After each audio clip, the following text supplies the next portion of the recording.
JPSC की परीक्षा आज संपन्न हो गई। सुबह से ही पेपर लीक को लेकर लगातार सवाल खड़े हो रहे हैं, लेकिन इस बीच बड़ी खबर पेपर लीक मामले में ये आई है कि 300 से अधिक लोगों को पुलिस ने गिरफ्तार कर जेल भेज दिया है। इस 300 की संख्या में सॉल्वर गैंग के लोग भी हैं और साथ ही कैंडिडेट भी हैं। शायद देश के इतिहास में पहली बार एक साथ इतने लोगों को पेपर लीक मामले में गिरफ्तार किया गया है। और जैसे ही ये सूचना, ये खबर निकलकर सामने आई है, उसके बाद खलबली मच गई है। आप सबको पता है कि आज से ठीक 2 दिन पहले 15 मार्च को हजारीबाग जिले के कई ठिकानों पर अलग अलग जगह पर छापेमारी कर पुलिस ने कई लोगों को हिरासत में लिया था। देर रात तक लगातार उनसे पूछताछ चली और उसके बाद बिहार पुलिस की टीम पहुंची और बिहार पुलिस और आर्थिक अपराध इकाई की टीम यहां पर उन तमाम कैंडिडेट्स को अपने साथ हिरासत में लेकर बिहार चली गई थी, पटना चली गई थी। पटना में उन्हें बीएमपी में रखा गया था और उसके बाद अब जो खबर निकलकर सामने आई है उसके अनुसार करीब 325 कैंडिडेट और सॉल्वर गैंग के लोगों को गिरफ्तार कर लिया गया है। ये बहुत बड़ी खबर है। कल आधिकारिक तौर पर प्रेस कॉन्फ्रेंस कर इसकी जानकारी दी जाएगी, लेकिन उससे पहले फॉलोअप आपको ये जानकारी दे रहा है। बीपीएससी टीचर की परीक्षा 15 मार्च को बिहार में थी और बिहार से सटे जो झारखंड के बॉर्डर हैं उन इलाकों में कैंडिडेट को रखकर बाकायदा जो है रूम में बैठाकर उन्हें प्रोजेक्टर के जरिए क्वेश्चन और आंसर रटवाए जा रहे थे। अब देखिए कि हमारे पीछे ये झारखंड का मैप है। आपको समझाने की कोशिश करेंगे कि कैसे बिहार और झारखंड जो करीबी इलाका है, जैसे आप देखिए कि वहाँ से आप देखिएगा कि ये पूरा ऊपर का जो हिस्सा है वो बिहार का हिस्सा है। ये देखिए, ये रेड डॉट जो देख रहे हैं ये हजारीबाग जिला है, ग्रे कलर का पूरा, और यहाँ पर बरही का इलाका पड़ता है। जो सबसे पहले खबर निकलकर 15 मार्च को आई थी वो यही आई थी कि बरही थाना में 2 बस पर जो है कैंडिडेट को पकड़ा गया है। करीब 92 स्टूडेंट जो कैंडिडेट थे, जो बीपीएससी टीचर की परीक्षा में शामिल होने वाले थे, उन विद्यार्थियों को जो है दिन भर उस बस पर बैठा के रखा गया। उसके बाद ये खबर निकलकर सामने आई कि हजारीबाग के पिलावल थाना क्षेत्र के कोहिनूर बैंक्वेट हॉल में करीब 100 से अधिक जो कैंडिडेट हैं, 200 संख्या उनकी बताई जा रही है, वो उन्हें वहां से हिरासत में लिया गया था। जब 5 बजे सुबह पुलिस की टीम उन्हें पकड़ने के लिए पहुंची तो भगदड़ मच गई। उसमें एक लड़की जो कूदकर भाग रही थी, उसका पैर भी फ्रैक्चर हुआ। पुलिस के अधिकारियों के तरफ से ही उनका इलाज कराया गया। कई महिलाएं जो है, प्रेग्नेंट महिलाएं भी थी, सबको पकड़ा गया है और अब सबको गिरफ्तार कर जेल भी भेज दिया गया। शायद देश के इतिहास में, मैं बार बार कह रहा हूं कि पहली बार इतनी बड़ी कार्रवाई हुई है। अगर सचमुच में सही तरीके से इसकी जांच हो जाए तो कई बड़े नाम भी इसमें सामने आ सकते हैं। हमारे साथ हमारे सहयोगी हैं सूरज। 15 तारीख को ये कार्रवाई यहाँ पर पुलिस ने की थी, बिहार और झारखंड पुलिस मिलकर। उसके बाद बिहार ले जाकर लगातार पूछताछ की जा रही थी। आज ये खबर निकलकर सामने आई कि 300 से अधिक लोगों को जो है गिरफ्तार कर लिया गया है। क्या कुछ और जानकारी है? देखिए, जो आरंभिक तौर पर जो आर्थिक अपराध इकाई है जो मामले की जांच कर रही है, जिसने छापेमारी की, झारखंड पुलिस और बिहार पुलिस की संयुक्त टीम थी, उसमें आर्थिक अपराध इकाई के जो मेंबर्स हैं वो भी शामिल थे। और उनको जब हजारीबाग से पकड़ा गया, उनको 40 जवानों की एक टीम जो है स्कॉट करते हुए ले गई पटना। जैसा कि आपने बताया, पटना के बीएनपी में ठहराया गया। इसके बाद उन्हें पटना सिविल कोर्ट में पेश किया गया और वहाँ पर कोर्ट में आर्थिक अपराध इकाई ने ये जानकारी दी कि 14 मार्च को ही जो क्वेश्चन पेपर है वो पेन ड्राइव के माध्यम से जो गिरोह के मेंबर्स हैं उन तक पहुंचाया जा चुका था और फिर उसका प्रिंट निकाला गया। और प्रिंट निकालने के बाद जब वो लोग हजारीबाग पहुंचे तो हजारीबाग में उनको ठहराया गया। कोहिनूर रिसोर्ट सहित अन्य इलाकों में अलग अलग जगह पर टुकड़ियों में बांट दिया गया। कहीं 60 स्टूडेंट थे, कहीं 70 स्टूडेंट थे, कहीं 90 स्टूडेंट थे और उनको बाकायदा क्वेश्चन पेपर रटवाया जा रहा था, जिसकी गुप्त सूचना जो है वो पदाधिकारियों को मिल गई, पुलिस को मिल गई और उन्होंने छापा मारा। पटना सिविल कोर्ट में पेश किया गया, जहां से उन्हें न्यायिक हिरासत में जेल भेज दिया गया है। अब तक का जो आंकड़ा बताया जा रहा है, अब तक जो सामने आया है, उसमें है कि 313 लोग हैं, जिसमें अभ्यर्थी भी हैं और गिरोह के कुछ मेंबर्स भी हैं। उनके खिलाफ ये जरूरी है कि किन धाराओं के तहत केस दर्ज किया गया है। इसमें धारा 420, 467, 468, 471, 120, 3/10 बिहार परीक्षा नियंत्रण अधिनियम 1981 और 66 आईटी एक्ट 2000 के तहत इनके खिलाफ केस दर्ज किया गया है। जैसा कि आप अभी बता रहे थे कि जो हम बरही का मैप दिखा रहे थे और ये समझाने का प्रयास कर रहे थे कि वहाँ पर क्यों, क्योंकि ये बिहार की ये हजारीबाग जिला है। हाँ, हजारीबाग जिला है, बिहार की सीमा से लगता हुआ है।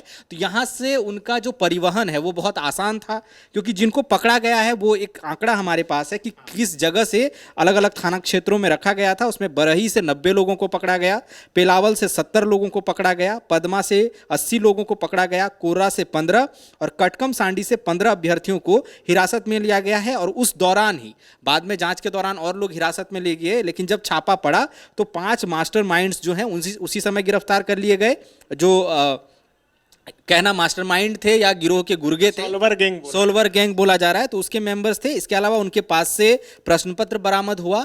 आर्थिक अपराध इकाई के जो ऑफिसर्स हैं वो कह रहे हैं कि जब हमने परीक्षा खत्म हुई और जब जो सवाल आया था वहां पर और जो आंसर उन्हें रटवाया जा रहा था, उन दोनों का मिलान किया, वो 100% मैच कर रहे हैं, उनका ये कहना है। इसमें प्रश्न पत्र बरामद हुआ है, कंप्यूटर बरामद हुआ है, लैपटॉप है, प्रिंटर है बाकायदा, और पेन ड्राइव बरामद किया गया है। तो निश्चित रूप से आप जैसा बता रहे हैं एक बड़ी कार्रवाई है। और जो जेएसएससी में हम लोगों ने देखा था कि वहाँ पर भी जांच में अब तक एसआईटी की जो आरंभिक जांच, उसमें ये तो बात सामने आई कि जो अभ्यर्थी हैं जिन्होंने सेटिंग के जरिए नौकरी लेने का प्रयास किया था, उनको जो है गया सहित अन्य जिलों में, झारखंड से सटे हुए जो नेबरिंग जो डिस्ट्रिक्ट हैं उस वहाँ ले जाकर उनको रटवाया जा रहा था। अब तक जो जानकारी यहाँ पर सामने आई है उसमें यह है कि 313 लोगों को हिरासत में लिया गया, उन्हें जेल भेज दिया गया है। इसके अलावा आर्थिक अपराध इकाई जो है 150 ऐसे अकाउंट की जांच कर रही है जिसमें संदिग्ध ट्रांजैक्शन के साक्ष्य मिले हैं। कई अकाउंट की भी जांच कर रही है, मतलब इनसे पूछताछ के आधार पर जो अकाउंट मिले हैं, जी, जो अकाउंट्स मिले हैं उसमें से 150 अकाउंट की जानकारी डिटेल में वो लोग प्रेस वार्ता में देंगे, लेकिन अभी तक उन्होंने इतना बताया है कि 150 अकाउंट्स की हम जांच कर रहे हैं जिसमें संदिग्ध तौर पर जो रकम का लेन देन हुआ है और कई पेमेंट जो है वो यूपीआई के माध्यम से किए गए हैं। बताया जा रहा है कि एक कैंडिडेट से 10-10 लाख रुपए लिए गए थे। जी, ये भी कहा जा रहा है कि एक कैंडिडेट से 10-10 लाख रुपए में डील सेट हुई थी और फिर उनको इस तरह से तैयारी कराई जा रही थी। 300 मोबाइल जो है वो भी संदिग्ध ये हैं, मतलब जब्त किए गए, हाँ, जब्त किए गए हैं, संदेह के दायरे में है। और उनका जो पूरा डाटा है वो जो साइबर सेल है उसको डंप कर रहा है और उसकी जांच की जाएगी कि क्या प्रश्न पत्र वहां पर भेजे गए थे या सर्कुलेट हुए थे सोशल मीडिया और किसी अन्य जरिए से। लेकिन ये यहाँ पर दर्शकों को बता दें कि जो भी कैंडिडेट, जो बीपीएससी टीचर के कैंडिडेट थे जिन्हें हजारीबाग के अलग अलग इलाकों से पकड़ा गया था, उनमें से किसी के पास भी फ़ोन नहीं थे। मतलब सॉल्वर गैंग का जो एक तरीका होता है कि आपका सब कुछ जब्त कर लिया जाएगा और उसके बाद जो है आपको ऐसे जगह पर ले जाया जाएगा जहाँ पर से आप किसी के संपर्क में नहीं रहिएगा, लेकिन आप परीक्षा की तैयारी कीजिएगा। तैयारी मतलब कि आंसर रटिएगा बैठ के, इसलिए फ़ोन रख लिया गया था और वहीं से संदेह जो है पुलिस को शुरू हुआ। ये भी जानकारी निकलकर सामने आई कि हजारीबाग के जिस कोहिनूर बैंक्वेट हॉल में रखा गया था उसके ठीक बगल में एक हॉस्पिटल है। मतलब बहुत प्लानिंग के तहत उस बैंक्वेट हॉल का चयन किया गया था और बिहार से कैंडिडेट को एम्बुलेंस में बैठा बैठा कर लाया जा रहा था। वहाँ के आसपास के लोगों को लग रहा था कि हॉस्पिटल में शायद कोई मरीज आ रहा है, लेकिन बड़े वाले एम्बुलेंस में कई ऐसे कैंडिडेट हैं जो बैठे हुए रहते थे और फिर आकर सीधा जो है बैंक्वेट हॉल के अंदर प्रवेश कर जाते थे और अंदर सारी सुविधाएं मौजूद थी। देखिए, निश्चित तौर पर जो जिन 150 फ़ोन के डाटा की बात, 300 फ़ोन्स की डाटा की बात की जा रही है, तो निश्चित तौर पर जो गिरोह के सदस्य हैं वो दो तरीके से, एक तो अपने एहतियात के लिए कि कहीं किसी का संपर्क ना हो जाए, लोकेशन ना मिल जाए। मान लीजिए कि अगर सूचना मिल गई कि अभ्यर्थियों को ले जाया जा रहा है तो मोबाइल के जरिए एग्जैक्ट लोकेशन निकाली जा सकती है। उससे बचने के लिए अभ्यर्थी जो हैं वो किसी को बाहर मदद करने का, या कोई हो सकता है उन्हें इस बात का संदेह है कि कोई घुसपैठिया अंदर घुस आया है जो शायद इस बात को स्टिंग जैसे समस्या आ सकती है, उसके खुलासे के लिए तो ये जो मोबाइल फ़ोन्स बरामद किए गए हैं अब ये सब साइबर सेल में जमा है और वहाँ से इनका डाटा जो है डंप किया जा रहा है ताकि इनका एनालाइज करके पता लगाया जा सके कि कहाँ से प्रश्न पत्र आए, कहाँ कहाँ सर्कुलेट किया गया। क्योंकि ये नेक्सस, अब मान लीजिए कि अगर हजारों की संख्या में शिक्षकों की बहाली होनी है, पहला जो TRE 2 जो पहला चरण इसका परीक्षा हुआ बिहार में 125 शिक्षकों की बहाली हुई, शायद जो देश में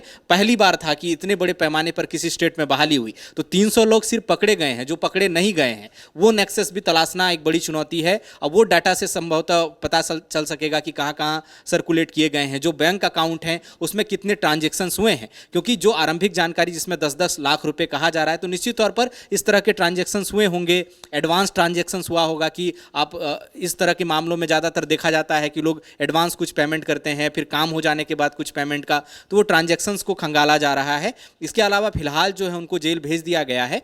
अब इसमें एक पहलू और भी है, वो पहलू ये है कि बीपीएससी क्योंकि परीक्षा को कैंसिल करना या री एग्ज़ाम करना ये सब कुछ बीपीएससी के हाथ में है। आर्थिक अपराध इकाई जो है मामले की जांच करेगी, रिपोर्ट सौंपेगी। अभी तक बीपीएससी ये कह रही है कि हमें आर्थिक अपराध इकाई की तरफ से ऐसा कोई भी ठोस साक्ष्य नहीं दिया गया जिससे ये प्रूफ होता हो कि परीक्षा में वाकई धांधली हुई है। अगर ऐसा साक्ष्य मिलता है तो ही हम परीक्षा रद्द करने की दिशा में आगे बढ़े। यहाँ पर जो लोग पकड़े गए थे ये तो वहाँ तो खबर निकल कर सामने आई कि उनके पास जो क्वेश्चन मिला वो जो परीक्षा में क्वेश्चन मिला दोनों पेपर का मिलान हो गया। निश्चित तौर पर ये बयान जो है ये ऑपरेशन में शामिल थे डीएसपी रैंक के एक अधिकारी हैं, हाँ, उन्होंने ये जानकारी दिया है कि जब हमने मिलान किया अभ्यर्थियों के पास से जो प्रश्न पत्र मिला हमें और जो प्रश्न पत्र परीक्षा में दिए गए थे उसका हूबहू, हाँ, 100% मिलान हो रहा है। बीपीएससी ये कह रही है कि हम एनालाइज कर रहे हैं, हम उन जो डाटा हमें सौंपा गया है हम उसका विश्लेषण कर रहे हैं, विश्लेषण से हमें लगेगा कि वाकई ऐसा हुआ था तो हम तब परीक्षा रद्द करने की दिशा में आगे बढ़ेंगे, पहले जांच हो जाने दीजिए। तो बिल्कुल बीपीएससी का भी हाल जेपीएससी की तरह है। आज झारखंड में जेपीएससी की भी परीक्षा संपन्न हुई और इस परीक्षा शुरू होते ही, संपन्न तो छोड़ दीजिए, यहाँ पर पेपर लीक की बात जो है सुबह से निकलकर सामने आने लगी। शाम तक कई ऐसे वीडियो वायरल होने लगे। ऐसा लग रहा था कि गांव में चौताल पर बैठकर 4-5 लड़का लूडो खेल रहा हो। ऐसा कहीं से नहीं लग रहा था कि ऑफिसर ग्रेड की ये परीक्षा है, जेपीएससी की परीक्षा है। और उस परीक्षा में आप समझिए कि एक साथ बैठकर मोबाइल से आंसर खोज कर ओएमआर शीट में रंगा जा रहा था। फिलहाल जेपीएससी मामले में भी क्या कुछ होना है ये भी देखना बड़ा दिलचस्प होगा, लेकिन इस बीच ये बड़ी खबर आई थी और यही वजह है कि हम लोग इसका अपडेट आप तक पहुंचा रहे हैं। शुक्रिया।